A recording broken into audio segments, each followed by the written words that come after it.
ఆస్తుల పరిరక్షణకే కాకుండా ప్రజల మౌలిక వసతులకు ముఖ్యమైన విద్యుత్, నాణ్యమైన విద్యుత్ నిజాంపేట కార్పొరేషన్ లో 77,000 పైన కనెక్షన్స్, విద్యుత్ కనెక్షన్లు ఉండడం వల్ల ఏదైతే లోడ్ ఎక్కువ అవడం వల్ల ఒక నిజాంపేట, బాచ్పల్లి కాకుండా ప్రగతి నగర్ లో కూడా ఎప్పుడు ప్లీడర్లు ఎగిరిపోతున్నాయి. కాబట్టి ఆ సమస్యను దృష్టిలో పెట్టుకుని 2022 నవంబర్ నుండి మేము దీనిపైన ఫిర్యాదులు చేసుకుంటూ వచ్చినాం.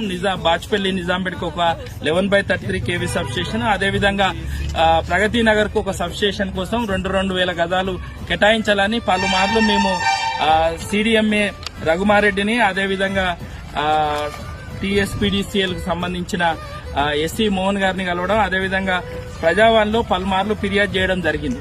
మా ఫిర్యాదు మేరకు 2023లో ఏదైతే కలెక్టర్ సంబంధించి మేము భూమి ఇవ్వడానికి రెడీగా ఉన్నాం, మీరు సబ్స్టేషన్ ఏర్పాటు చేసుకోండి అని బాచ్పల్లిలో సర్వే నెంబర్ 9లో ఇవ్వడం జరిగింది. ఏదైతే సర్వే నెంబర్ 9 ఏదైతుందో అది దయ్యాలకుంట వస్తుంది కాబట్టి ఆ దయ్యాలకుంట చెరువులో ఏదైతే సబ్స్టేషన్ నిర్మిస్తే ఇబ్బందులు వస్తాయని మళ్లీ మేము 2023 డిసెంబర్లో మళ్లీ ఫిర్యాదు చేయడం జరిగింది.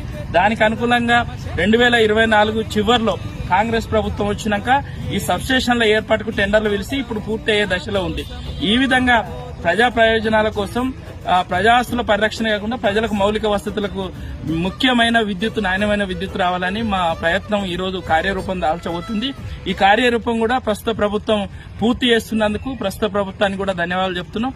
ప్రజల మౌలిక వసతుల విషయంలో మా పోరాటం ఎప్పుడు